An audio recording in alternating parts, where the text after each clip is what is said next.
দেখো সেকেন্ড যে বৈশিষ্ট্য সেটা হচ্ছে বললাম নার্ভ কর্ড। নার্ভ কর্ডটা কেমন বলেছিলাম, যে ডরসাল হলো নার্ভ কর্ড, তাই না? অর্থাৎ পৃষ্ঠীয় ফাঁপা নার্ভ কর্ড অবস্থিত। এই যে নার্ভ কর্ডের কথা বলা হয়েছিল, দেখো এই যে নার্ভ কর্ডের কথা বলা হয়েছিল সবসময় মনে রাখবে যে অ্যানিমেলসের এই উপরের দিকটাকে বলা হয় ডরসাল দিক, আর নিচের দিকটাকে বলা যায় ভেন্ট্রাল দিক। তাহলে তাদের নার্ভ কর্ডটা কোথায় অবস্থিত? ডরসাল দিকে। আর যেহেতু ভিতরে স্পেসটা হচ্ছে তোমার ফাঁকা, তাই এখানে কি হলো মানে ফাঁপা। এই যে নার্ভ কর্ড মেরুদণ্ডী প্রাণী এবং অমেরুদণ্ডী প্রাণী উভয়ের ক্ষেত্রে অবস্থিত, মানে কর্ডাটা এবং অকর্ডাটা উভয়ের ক্ষেত্রেই বর্তমান। তাহলে নোটোকর্ড বললাম শুধুমাত্র কাদের ক্ষেত্রে থাকে না, কর্ডাটসের ক্ষেত্রে থাকে। আর নার্ভ কর্ড কর্ডাটা এবং অকর্ডাটা উভয় ক্ষেত্রেই থাকে। মেরুদণ্ডী প্রাণীদের ক্ষেত্রে কি হয় দেখো, এই যে নার্ভ কর্ড অবস্থিত, এই নার্ভ কর্ডের সামনের অংশটা পরিবর্তিত হয়ে কি তৈরি করে জানো? এই সামনের অংশটা পরিবর্তিত হয়ে তৈরি হয় ব্রেন, আর এই পিছনের অংশটা পরিবর্তিত হয়ে হয় স্পাইনাল কর্ড। স্পাইনাল কর্ড মানে সুষুম্না কাণ্ড। তাহলে মেরুদণ্ডীদের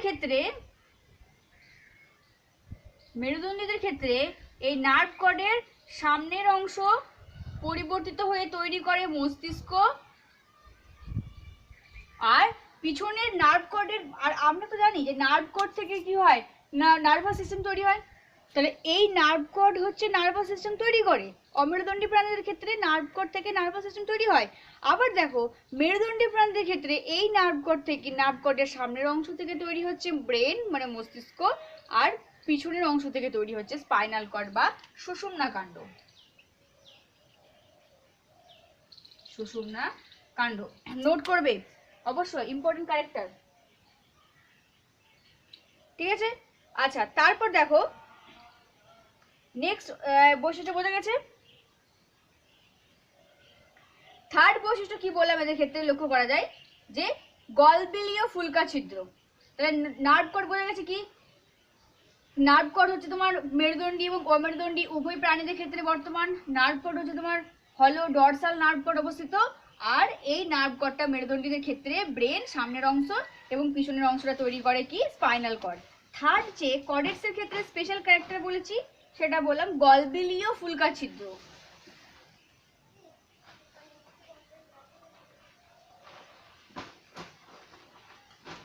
গলবিলীয় ফুলকা ছিদ্র, বা যেটাকে ইংলিশে বলেছিলাম ফ্যারিঞ্জিয়াল, তাই না?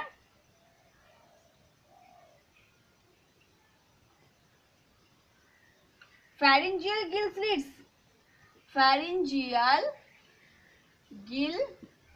গিল স্লিটস বা গলবিলীয় ফুলকা ছিদ্র অবস্থিত। এটা জীবনের যে কোনো দশায় বা অথবা সারা জীবন ধরে এটা অবস্থিত থাকে, ঠিক আছে? তাহলে এটা হচ্ছে মেরুদণ্ডী প্রাণী, এটা হচ্ছে তোমার কি জীবনের যে কোনো দশায় বা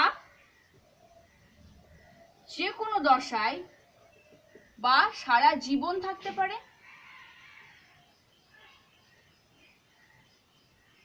দেখো আমরা যখন পড়বো ফিশ, মাছেদের ক্ষেত্রে দেখো গলবিলীয় ফুলকা ছিদ্র প্রেজেন্ট, তাই না? তাহলে ওদের ক্ষেত্রে সেটা সারা জীবন প্রেজেন্ট। আর আমাদের ক্ষেত্রে তোমরা বলবে যে ম্যাম আমাদের তো গলবিলীয় ফুলকা ছিদ্র নেই। আমাদের এখন নেই, বাট ভ্রূণ অবস্থায় ছিল।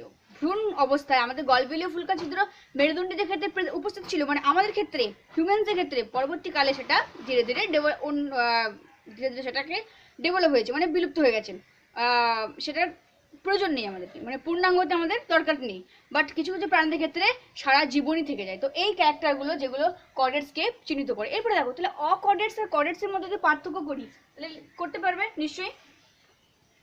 আচ্ছা তার আগে আর কিছু বৈশিষ্ট্য বলে নিই, তারপর আমরা পার্থক্যটা দেখবো। আচ্ছা আর কি কি দেখা যায় এদের ক্ষেত্রে, এদের দেহটা দ্বিপার্শ্বীয় অতিসম। কর্ডেটসের ক্ষেত্রে 5/5 হচ্ছে দেহ দ্বিপার্শ্বীয়ভাবে প্রতিসম, বা যেটাকে আমরা বলছি বাইল্যাটারাল সিমেট্রিক্যাল, তাই না? আচ্ছা বডি ওয়াল যদি বলি তাহলে এদের যে বডি ওয়াল ত্রিস্তরীয়, বডি ফর্ম হচ্ছে ত্রিস্তরীয়। তিনটে অংশে বিভক্ত, তিনটে খণ্ডে বিভক্ত। আচ্ছা, সংবহন তন্ত্র যে সার্কুলেটরি সিস্টেম বলা হয়, সার্কুলেটরি সিস্টেম মেইনলি হচ্ছে ওই তিনটে বৈশিষ্ট্য। সার্কুলেটরি সিস্টেম কর্ডেটসের ক্ষেত্রে কি হচ্ছে, রক্ত সমতন্ত্র বদ্ধ প্রকৃতির, অবশ্যই, কারণ যেহেতু মেরুদণ্ডীর কথা বলা হচ্ছে, তাহলে বদ্ধ প্রকৃতির সংবহন লক্ষ্য করা যায়। ওকে, আর আরেকটা জিনিস কি স্পেশাল ক্যারেক্টার, এখানে হিমোগ্লোবিন থাকে। হিমোগ্লোবিন থাকায় ব্লাড হচ্ছে কি, ব্লাড কালার ইন রেড, তাই না? আমরা তো কর্ডেটসের মধ্যে পড়ছি মেরুদণ্ডী, তাহলে মেরুদণ্ডী প্রাণীদের ক্ষেত্রে ব্লাডের রং কেমন হয়, লাল হয়। কেন? কারণ হিমোগ্লোবিন উপস্থিত থাকে বলে। আর এই হিমোগ্লোবিনের কাজ কি, O2 এবং CO2 কে দেহে আদান প্রদান করতে সাহায্য করে। আর সার্কুলেটরি সিস্টেম কি প্রকৃতির, বদ্ধ প্রকৃতির, মনে রাখবে। এদের ক্ষেত্রে হৃৎপিণ্ড সর্বদাই দেহের অঙ্কীয় দেশে অবস্থান করে। ওকে, হৃৎপিণ্ড well develop, heart well developed কাদের ক্ষেত্রে, না কর্ডেটসের ক্ষেত্রে। তাহলে কর্ডেটসের ক্ষেত্রে হার্ট ওয়েল ডেভেলপ। ওকে, অর্থাৎ সুগঠিত। আর কি থাকে, দেহে এদের 2 জোড়ার বেশি কোনো উপাঙ্গ থাকে না, দেহ উপাঙ্গ। দেহে 2 জোড়ার বেশি লোকোমোটরি অর্গান বা উপাঙ্গ, দেহ উপাঙ্গ থাকে না, অবশ্যই, একদম আমরা পরে আবার দেখবো। আচ্ছা, এদের চক্ষু সরল প্রকৃতির, এদের পায়ু পরবর্তীকালে লেজ থাকে, ডেভেলপমেন্টের সময় নষ্ট হয়ে যেতে পারে। জনন, একলিঙ্গ প্রাণী, যৌন জনন প্রক্রিয়ায় বংশ বিস্তার করে। এদের জনন হচ্ছে কি, এরা সেক্সুয়ালি রিপ্রোডাকশন করে, মানে যৌন জনন সম্পন্ন করে, যৌন জনন সম্পন্ন করে। তাহলে এই হচ্ছে কর্ডেটসের বৈশিষ্ট্য। Respiratory organ, lungs well develop. আচ্ছা, রেসপিরেটরি অর্গান হচ্ছে কি আমাদের কর্ডেটসের ক্ষেত্রে লাং, তাই না, অর্থাৎ ওয়েল ডেভেলপ। আচ্ছা, আর হচ্ছে কি আমাদের এন্ডোক্রাইন গ্ল্যান্ড বর্তমান থাকে। Endocrine gland present. তাহলে মেইনলি নোটোকর্ড, নার্ভ কর্ড, গলবিলীয় ফুলকা ছিদ্র। আচ্ছা, এছাড়া আমাদের এন্ডোস্কেলেটাল স্ট্রাকচার পাওয়া যায়, মানে আমাদের বোন হার্ট বোন লক্ষ্য করা যায়। আচ্ছা, এন্ডোক্রাইন গ্ল্যান্ড, আমাদের হার্ট ওয়েল ডেভেলপ। আচ্ছা, রক্ত হচ্ছে তোমার রক্ত সংবহনতন্ত্র ক্লোজ টাইপ, বদ্ধ প্রকৃতির, যেখানে ব্লাড ভেসেল প্রেজেন্ট আছে। হিমোগ্লোবিন বর্তমান, যে কারণের জন্য ব্লাডের কালারটা হচ্ছে তোমার রেড, O2 CO2 আদান প্রদান এক্সচেঞ্জ হয়ে থাকে। আচ্ছা, গ্যাস এক্সচেঞ্জ বা respiratory system well develop, lungs present, আর এন্ডোক্রাইন গ্ল্যান্ড অবস্থিত। আর দেহের 2 জোড়ার বেশি কোনো উপাঙ্গ, সন্ধিল উপাঙ্গ বা দেহ উপাঙ্গ থাকে না। এই হচ্ছে মেনলি কর্ডেটসের বৈশিষ্ট্য। ওকে, আচ্ছা, এরপরে যদি আমরা বলি, এখান থেকে পার্থক্য করে নেবে, নোটোকর্ড আর নার্ভ কর্ডের মধ্যে পার্থক্য নিজেরা করবে, ঠিক আছে? আচ্ছা, আর কর্ডেটস আর অকর্ডেটসের মধ্যে পার্থক্যটা যদি বলি, কর্ডাটা আর অকর্ডাটা, বাট এর আরেকটা নাম কি, ভার্টিব্রাটা। আর এর আরেকটা নাম হচ্ছে ইনভার্টিব্রাটা। পার্থক্যটা নিজেরা করবে। কর্ডেটসের ক্ষেত্রে কি অবস্থিত, সারা জীবনে যে কোনো দশায় বা সারা জীবন ধরে নোটোকর্ড অবস্থিত। আর এদের এবং মেরুদণ্ডী প্রাণীদের ক্ষেত্রে নোটোকর্ডটা নার্ভ কর্ডে পরিণত হয়, এই নোটোকর্ডটা মেরুদণ্ডে পরিণত হয়। আর অকর্ডেটসের ক্ষেত্রে হচ্ছে কি, সারা জীবন ধরে নোটোকর্ড পাওয়া যায় না, এদের শুধুমাত্র কি থাকে, নার্ভ কর্ড থাকে, ঠিক আছে? আচ্ছা, এদের গলবিলীয় ফুলকা ছিদ্র উপস্থিত থাকে না, ঠিক আছে? আচ্ছা, কর্ডেটসের ক্ষেত্রে আর অকর্ডেটসের ক্ষেত্রে সে পার্থক্যগুলো, এদের হার্ট স্ট্রাকচার ওয়েল ডেভেলপ নয়, রেসপিরেটরি সিস্টেম, লাংস নেই ইত্যাদি।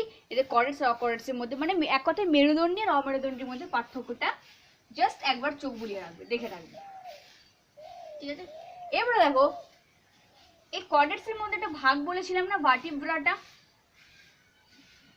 কর্ডেটসকে আমরা বলেছিলাম ভার্টিব্রাটা। সেই ভার্টিব্রাটার মধ্যে আবার ভাগ বলেছিলাম কি, যে পিসেস,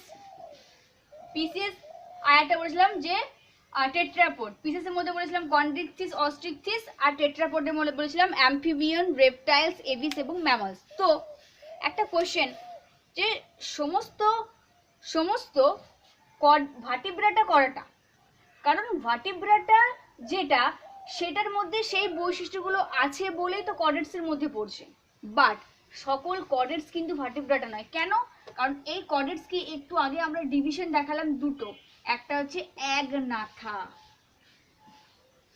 আর একটা হচ্ছে ন্যাথোস্টোমাটা, তাই না? তাহলে দেখো এদের জ কর্ডেটস মানে যারা ভার্টিব্রেট, যারা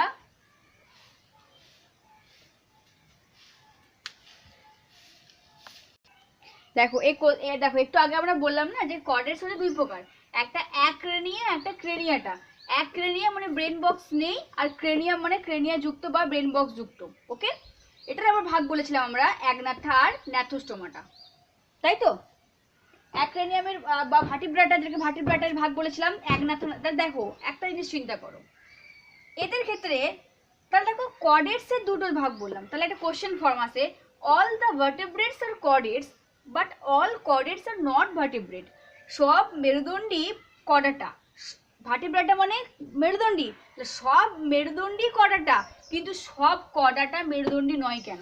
দেখো সব মেরুদণ্ডী কর্ডাটা, এটা যুক্তি কি?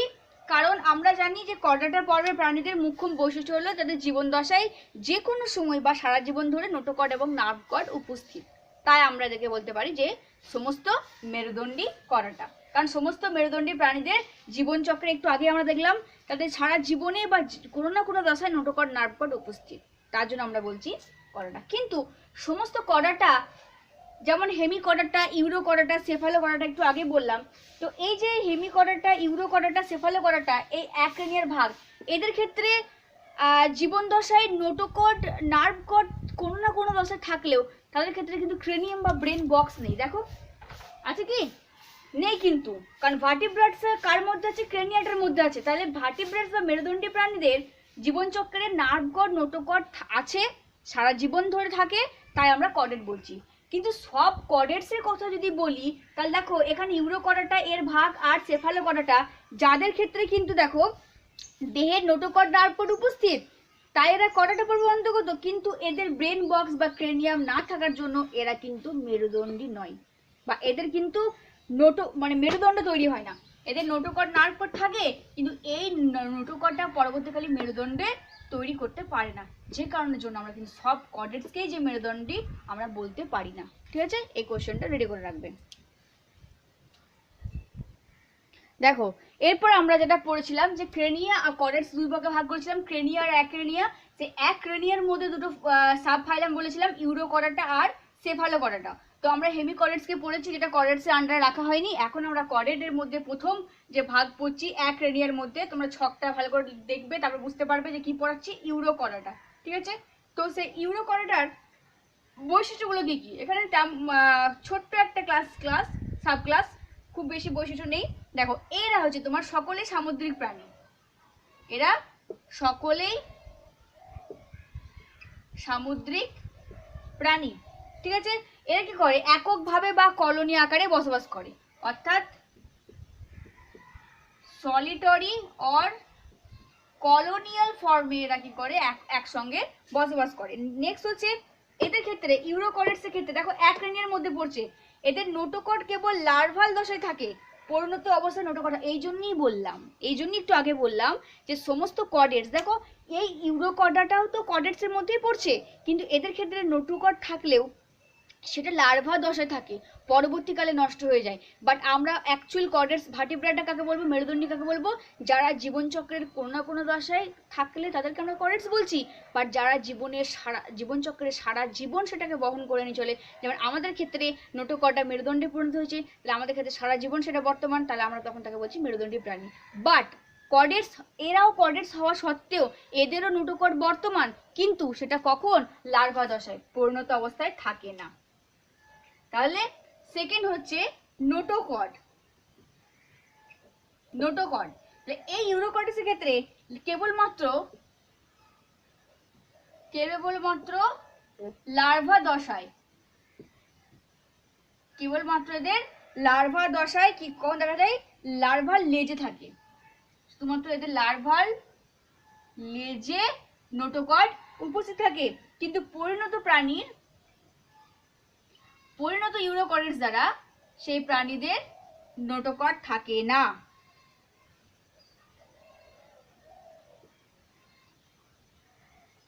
পুরো ক্লিয়ার? তাই এদেরকে ইউরোকরাটা বলা হচ্ছে। ঠিক আছে, লার্ভা দশা থাকে বাট সারা জীবন থাকে না। বাট করেটসের সংজ্ঞা বললাম যে জীবনের যে কোনো দশায় বা সারা জীবন থাকতে পারে। তাহলে দেখো জীবনের যে কোনো দশায় মানে ইউরোকরেটসের ক্ষেত্রে অনলি লার্ভাল স্টেজে বর্তমান, আর সারা জীবন কাদের ক্ষেত্রে? আমাদের ক্ষেত্রে। তাই আমরা মেরুদণ্ডী আর এরা মেরুদণ্ডী নয়, সেজন্যই সমস্ত করেটসকে আমরা মেরুদণ্ডের আন্ডারে রাখতে পারিনি। ঠিক আছে, বৈশিষ্ট্য। নেক্সট হচ্ছে এদের লার্ভাল দশায় নার্ভ কর্ড থাকে। লার্ভা দশায় নার্ভ কর্ড বর্তমান। ওকে, আচ্ছা এদের আর কি স্পেশাল ক্যারেক্টার আছে দেখো, নোট ডাউন করবে। তাহলে এদের ক্ষেত্রে হলো এদের দেহে টেস্ট বা টিউনিক নামক একটা আবরণী দ্বারা ঢাকা থাকে, তাদেরকে টিউনিক এটা বলা হয়। তাহলে নোটোকর্ড নার্ভ কর্ড কখন থাকে ইউরোকর্ডসের ক্ষেত্রে? বোঝা গেছে, সারা জীবন কিন্তু বহন করে না, জাস্ট লার্ভাল স্টেজের পর সেগুলো নষ্ট হয়ে যায়। নেক্সট হচ্ছে এদের দেহের বাইরের আবরণী যে তোমার টেস্ট বা টিউনিক, টেস্ট বা টিউনিক নামক আবরণী দ্বারা আবৃত থাকে। টিউনিক নামক আবরণী থাকে, যাকে বলা হচ্ছে কি টিউনিকেটা। টিউনিকেটা তাহলে এটা স্পেশাল ক্যারেক্টার। টিউনিকেটা বা টিউনিক আবরণী কাদের কোন ফাইলেমে দেখা যায়? ইউরোকরেটসের ক্ষেত্রে লক্ষ্য করা যায়। ওকে, নেক্সট হচ্ছে এদের গলবিলে অসংখ্য ফুলকা ছিদ্র বা স্টিগমাটা উপস্থিত। তাহলে এটা প্রেজেন্ট দেখো, এই বৈশিষ্ট্য উপস্থিত। এদের গলবিলে অসংখ্য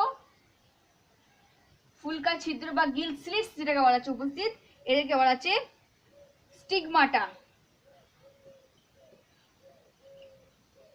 স্টিগমাটা প্রেজেন্ট। এই বৈশিষ্ট্যটা আছে, যেহেতু করেটস বলেছি তাহলে করেটসের ক্ষেত্রে বৈশিষ্ট্য থাকবেই না, গলবিলে অসংখ্য ফুলকা ছিদ্র বর্তমান। এটা হচ্ছে তোমার কি না, এদের ক্ষেত্রে লার্ভাল স্টেজটা মনে রাখবে অ্যাসিডিয়ান লার্ভা। এদের ক্ষেত্রে অ্যাসিডিয়ান ট্যাডপোল লার্ভা পাওয়া যায়, এটা ইম্পর্টেন্ট ক্যারেক্টার। ওকে, তাহলে টিউনিক আর অ্যাসিডিয়ান লার্ভা কোন ফাইলামের ক্ষেত্রে প্রাণীতে দেখা যায়? ইউরোকরাটসের ক্ষেত্রে মনে রাখবে। আর এদের লাস্ট যে ক্যারেক্টার রেট্রোগ্রেসিভ মেটামরফোসিস লক্ষ্য করা যায়।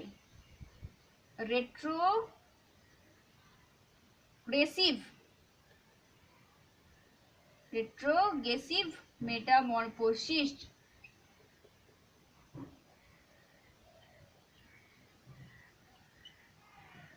ওকে, আচ্ছা রেট্রোগ্রেসিভ মেটামরফোসিস মানে আগে বলেছিলাম না যে মেটামরফোসিস মানে রূপান্তর, অর্থাৎ জীবনের দশাগুলো যদি তাদের একটা স্টেজ থেকে আর একটা দশায় রূপান্তরিত হয়, বা কোনো কোনো বৈশিষ্ট্য দেখা গেছে লার্ভাল স্টেজে বর্তমান পূর্ণাঙ্গতে নেই, বা কখনো কখনো তাদের ডিম পিউপা লার্ভা পূর্ণাঙ্গ এই চারটে দশার মাধ্যমে জীবন দশা কমপ্লিট হয়, তখন তাকে আমরা বলেছি কমপ্লিট মেটামরফোসিস। তো এখানে আমরা বলছি রেট্রোগ্রেসিভ মেটামরফোসিস, এটা হচ্ছে যে বৈশিষ্ট্যটা জীবনচক্রে লার্ভাল দশায় উপস্থিত থাকে কিন্তু পূর্ণাঙ্গতে সেটা নষ্ট হয়ে যায়, তাকে বলা হচ্ছে রেট্রোগ্রেসিভ মেটামরফোসিস। যেমন ধরো লার্ভার ক্ষেত্রে আমরা কি দেখা যায় যে এদের কোনো কোনো বৈশিষ্ট্য লার্ভাল দশায় উপস্থিত কিন্তু সেটা পূর্ণাঙ্গতে নেই, যেমন কি নোটোকট লার্ভালে উপস্থিত পূর্ণাঙ্গতে নেই, নার্ভ কট লার্ভার আছে পূর্ণাঙ্গতে নেই, তাহলে এটাকে বলা হচ্ছে রেট্রোগ্রেসিভ মেটামরফোসিস। ঠিক আছে, এই হচ্ছে ইউরোকরেটসের ক্যারেক্টার। দেখো এদের একটা এক্সাম্পল মনে রাখবে অ্যাসিডিয়া। ঠিক আছে, আচ্ছা এরপরে যে হোমওয়ার্কগুলো করবে সেটা হচ্ছে তোমাদের থাকলো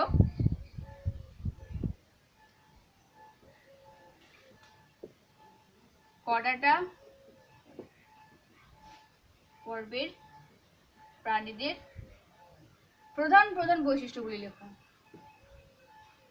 প্রধান বৈশিষ্ট্যগুলি মানে ওই যে 3 থেকে 4টে মেন স্পেশাল পয়েন্ট বলেছি সেগুলো লিখে দেখাবে। ঠিক আছে, আচ্ছা তারপর হচ্ছে তোমার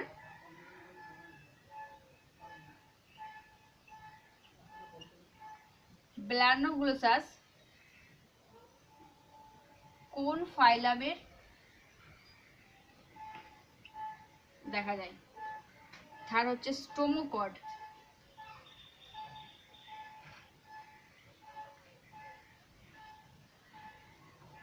কাদের বর্তমান?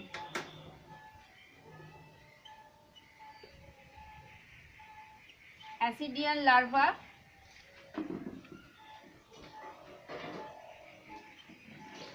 কোন ফাইলামে দেখা যায়? ঠিক আছে, এটা করে রাখবে, এই কোশ্চেন কটা আনসার রেডি করে রাখবে। আচ্ছা, এটা হচ্ছে নেক্সট একটা ছোট্ট ফাইলাম। অ্যাক্রেনিয়াটা কমপ্লিট করে দিচ্ছি আজকে। নেক্সট দিন আমরা ক্রেনিয়াটা পড়াবো। ক্রেনিয়ার মধ্যে আমরা ভার্টিব্রাটা পড়াবো অ্যান্ড অ্যাগনাথা নাথাস্টোমাটা পড়াবো। তো সেফালোকর্ডেটস বা অ্যাক্রেনিয়াম লাস্ট যে ক্লাসের ভাগ, অ্যাক্রেনিয়াটার মধ্যে কয়েকটা সামান্য বৈশিষ্ট্য আছে, এটা মনে রাখবে। সেফালোকর্ডেটসের বৈশিষ্ট্য দেখো, মেন বৈশিষ্ট্য হচ্ছে এরা সামুদ্রিক প্রাণী, এদের দেহটা সরু আকৃতির, নৌকাকৃতির। ঠিক আছে, নোটোকর্ড ফার্স্ট হচ্ছে নোটোকর্ড। ওই জন্যই বললাম যে তোমাদেরকে নোটোকর্ড, নার্ভ কর্ড আর ফ্যারিঞ্জিয়াল গিল স্লিটস এই তিনটে পয়েন্ট মনে রাখলে প্রত্যেকটা ক্লাসে ভাগের ক্ষেত্রে তোমরা এটা কমন পাবে। দেখো, এই সেফালোকর্ডেটসের ক্ষেত্রে নোটোকর্ড হচ্ছে সামনের দিকে অবস্থিত, তুণ্ড থেকে শুরু করে লেজের শেষ প্রান্ত পর্যন্ত অবস্থিত। এদের দেহের সামনের অংশকে বলা হচ্ছে তুণ্ড, তুণ্ড বলা হয়। এই সেফালোকর্ডেটস প্রাণীদের সামনের অংশ তুণ্ড, সেখান থেকে লেজ অবধি অবস্থিত নোটোকর্ড, তাই থেকে সেফালোকর্ডাটা বলা হয়েছে। ঠিক আছে, এদের ক্ষেত্রে কোনো স্পষ্ট ব্রেন নেই, এদের ক্ষেত্রে সুস্পষ্ট মস্তক নেই, অর্থাৎ এরা অ্যাক্রেনিয়াম মানে এদের ক্রেনিয়াল বা ব্রেন বক্সও নেই। এদের মুখছিদ্র যে মুখটা, সেটা ওরাল হুড দ্বারা পরিবেষ্টিত। ওরাল হুড দ্বারা কি মুখছিদ্র বেষ্টিত। ওকে, মনে রাখবে। আচ্ছা, এবং ওরাল হুডে কিছু সিঁড়ি থাকে, দেখাবো একটু পরে। এদের কি থাকে না, সিঁড়ি অবস্থিত।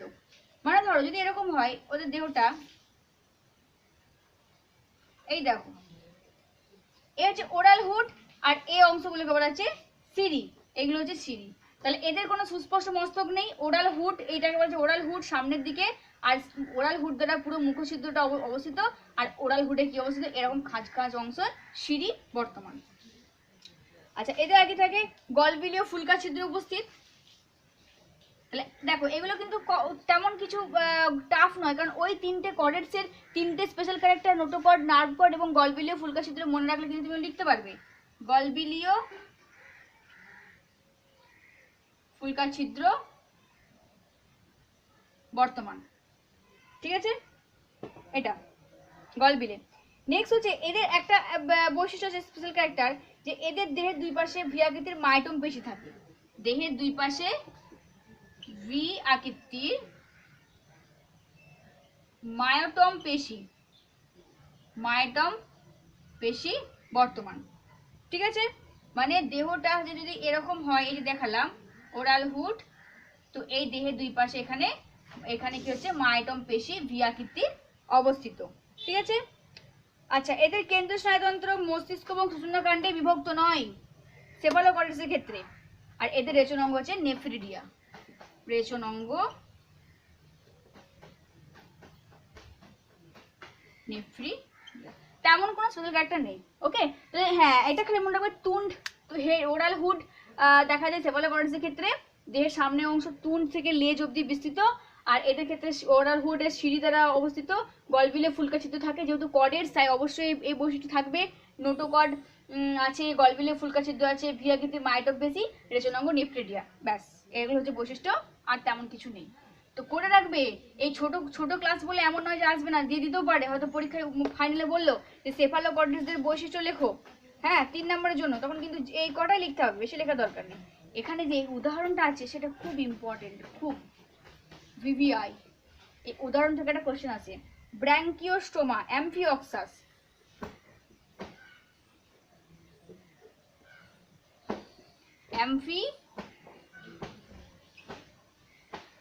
অক্সাস और অথবা যে কি ব্র্যাঙ্কিওস্টোমা।